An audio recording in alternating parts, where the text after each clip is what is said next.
Doctor سیدہ حمید، جیسا کہ آپ لوگ جانتے ہی ہوں گے، برسوں سے دلی میں رہتی ہیں اور یہ یہاں پلاننگ کمیشن کی ممبر بھی رہی ہیں، نیشنل کمیشن فار ویمن میں بھی انہوں نے ممبرشپ جب تھی ان کی، جب یہ ممبر تھیں تو اس کے دوران انہوں نے بہترین کام کیا ہے۔ آج کے دور میں آپ اس بات سے سہمت ہیں کہ مسلم لڑکیاں پردے میں رہیں؟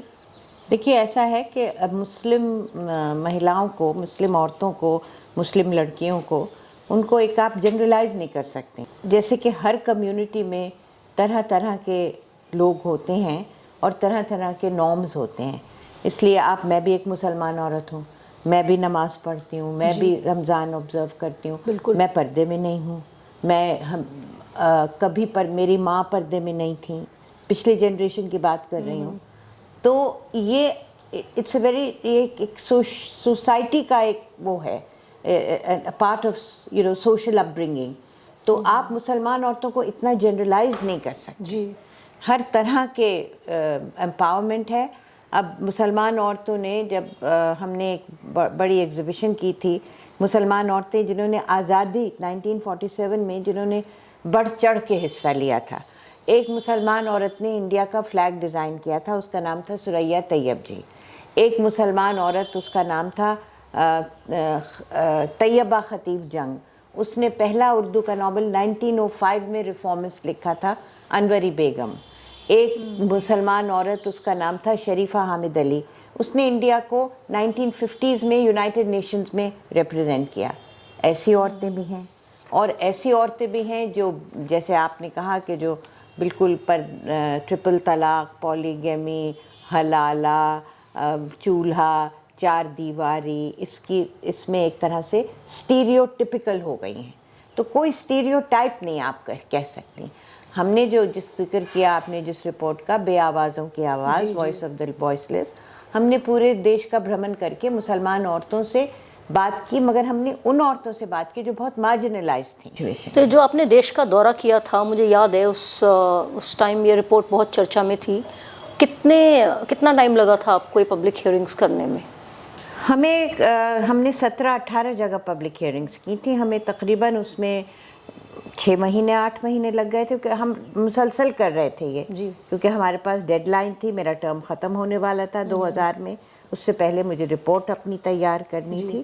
تو ہم نے بالکل ایک طرح سے طوفانی طریقے سے ہم نے یہ ٹور کر کے، اور ہم نے وہ جسے کہنا چاہیے چشم دید گواہی اور ان کے زبان سے نکلے ہوئے لفظوں کو ہم نے ریکارڈ کیا۔ میم، آپ کو تھوڑا میں یہاں یہ بتانا چاہوں گی کہ آواز دا وائس میں جہاں ہم سنتھیٹک کلچر کو بڑھاوا دیتے ہیں، ہم نے بہت کچھ ایسی سٹوریز کی ہیں، کچھ میں نے آپ کے ساتھ شیئر بھی کی ہیں جو آپ کو پسند بھی آئی ہیں، جہاں ہم ہندو مسلم یونٹی جو ہے، کمیونل ہارمنی کی سٹوریز پروجیکٹ کرتے ہیں، جس سے کہ یہ سارا جو ایک global perception, this is not good for India, right, ہمارے لیے بھی اچھا نہیں ہے، ہمارے ملک کے لیے اچھا نہیں ہے کہ کوئی کینیڈا میں بیٹھا آپ کے بارے میں اتنا کنسرنڈ ہے کہ اس کو یہ بھی لگ رہا ہے کہ مت جاؤ واپس اپنے ملک۔ اچھا میم، آپ یہ بتائیے کہ اکثر یہ بھی دیکھا جاتا ہے کہ وراثت میں مسلم لڑکیوں کو برابری کا حصہ نہیں ملتا ہے۔ کاہے میں؟ انہیریٹنس میں۔ ہاں، اچھا، ہاں، پراپرٹی رائٹس میں، انہیریٹنس میں۔ مگر یہ تو ایک بات جو میں اتنی بار کہتی ہوں، اور مجھے بہت خوشی ہے کہ آپ یہ سوال مجھ سے کر رہی ہیں، کیونکہ یہ اتنی بڑی ایک تہمت ہے اسلام پہ، کیونکہ اسلام نے تو 1500 سال پہلے عورت کو جائیداد کا حصہ دیا تھا، جبکہ عورت کی حیثیت جانوروں سے بھی بدتر تھی پری اسلامک ڈیز میں، جہاں اسلام سعودی میں، جہاں مکے مدینے میں، جہاں پروفٹ کا جنم مکے میں ہوا، تو وہاں جب قرآن ریویل ہوا تو پوری سوسائٹی شوق رہ گئی کہ یا تو یہ بالکل جانوروں سے بھی بدتر ان کی حیثیت تھی، اور یا ان کو قرآن نے پراپرٹی رائٹ دے دیا۔ تو اگر 1500 سال پہلے یہ قرآن میں لکھا ہے، میں تو قرآن کی ویری ماڈسٹلی اور بہت ہمبل اسکالر بھی ہوں، تو جب مطلب یہ کہ اس وقت انہوں نے کہا کہ لڑکوں کو جو حصہ ملے گا اسے آدھا حصہ لڑکیوں کو ملے گا۔ اچھا، یہ تو 1500 سال ہوا۔ اب 1500 سال میں ہم وہیں اٹکے ہوئے ہیں۔ کیلیبریٹڈ ہونا چاہیے تھا نا یہ، تو آج وہ حصہ اگر ہم کیلیبریٹ کرتے اس کو، ہمارے جتنے یہ ریلیجیس ہیڈز اور علماء یہ سب ہیں، تو اٹ شوڈ ہیو بین کہ ایکول شیئر ہوتا دونوں کا.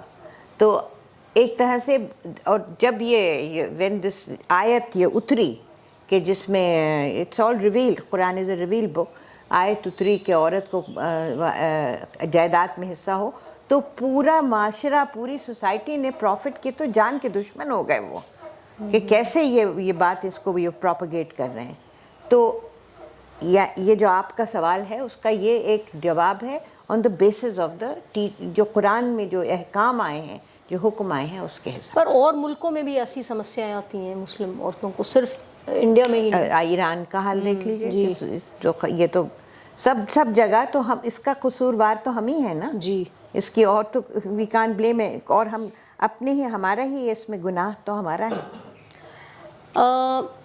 آپ کے مسلمانوں میں ایک پسماندہ مسلمس ہوتے ہیں جو پچھڑے سماج سے ہیں، پر ان کی اتنی چرچا نہیں ہوتی جتنی ہونی چاہیے مجھے لگتا ہے.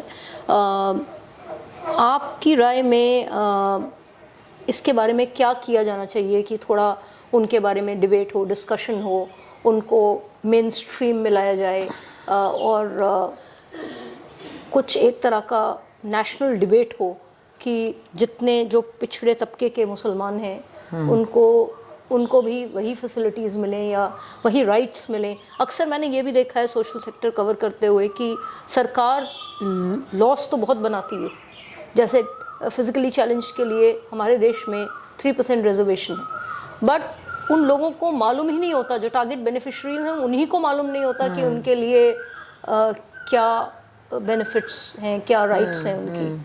تو یہ پسماندہ کی جو بات آپ نے کہی ہے، تو ایک تو یہ میں آپ کو بتا دوں کہ اسلام، اوریجنل اسلام میں تو پسماندہ کا لفظ ہی نہیں تھا. یہ تو اب پولیٹیکل لفظ ہے کہ پسماندہ مسلمان، وچ از فائن، یہ ٹھیک ہے، کیونکہ مسلمان بہت پسماندہ ہی ہو گئے ہیں، وچ مینس بیکورڈ ہو گئے ہیں بہت.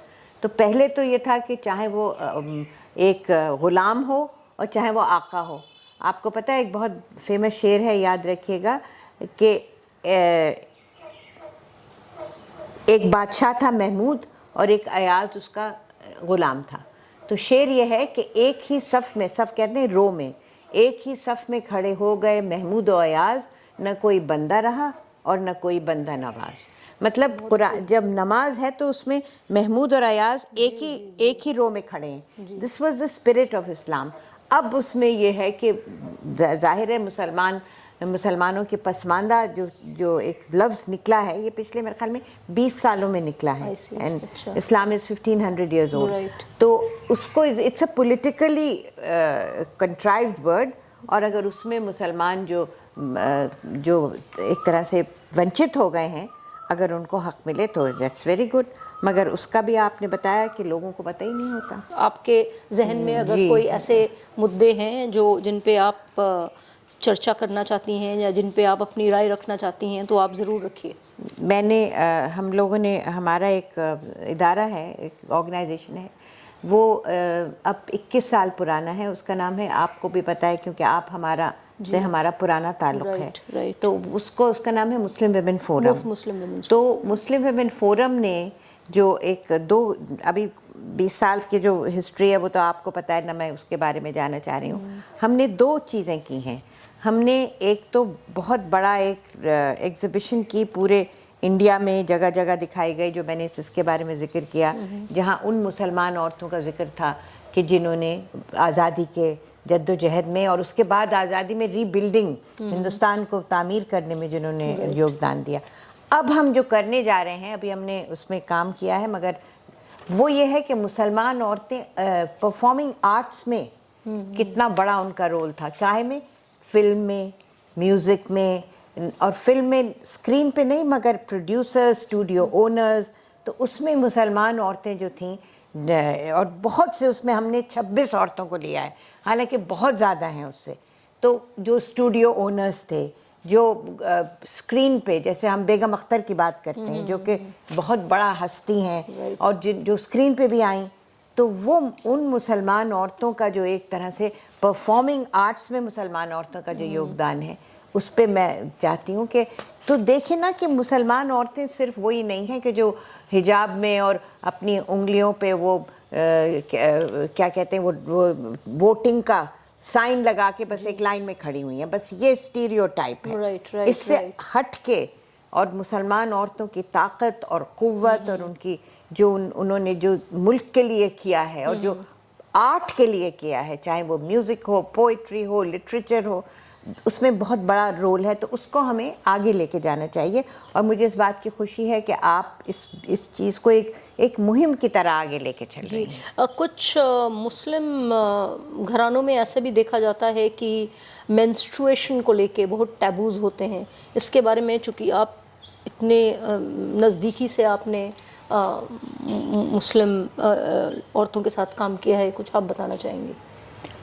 اس میں یہ ہے کہ جب مینسٹریشن ہوتی ہے اس میں کئی چیزیں، جیسے رمضان میں روزہ نہیں رکھتے کیونکہ ایک طرح سے وہ مشکل ہو جاتا ہے مینسٹریشن، یا نماز نہیں پڑھتے اس زمانے میں.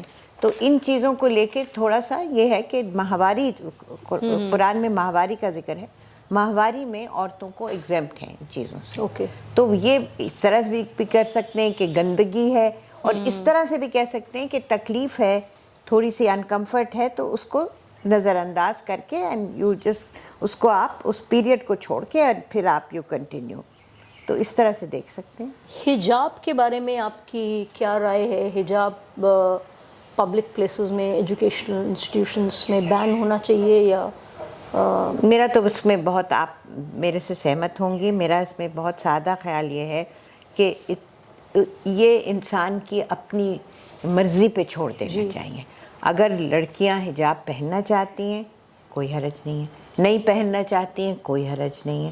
اس کو جو ایک طرح سے اوپر سے جو اس کو امپوز کیا جاتا ہے، اسی وجہ سے آپ دیکھیے کہ کتنا بڑا اس کا وبال ہو گیا ہے.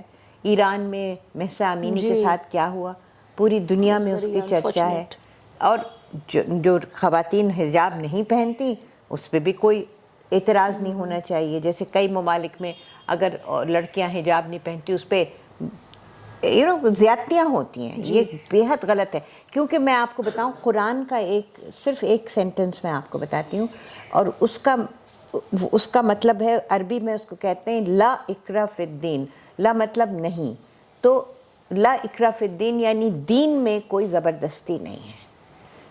اتنا امپورٹنٹ یہ ایکسپریشن ہے. جب دین میں زبردستی نہیں ہے تو حجاب کے لیے کیا زبردستی ہے؟ بہت کلیئرلی اسٹیٹڈ. اور کس مذہب میں ماڈسٹی نہیں کہا جاتا کہ مرد اور عورت، اور قرآن میں تو یہ لکھا ہے کہ مرد اور عورت دونوں ماڈسٹلی ڈریس کریں. اب آپ اس کے انٹرپریٹیشن کر لیجیے.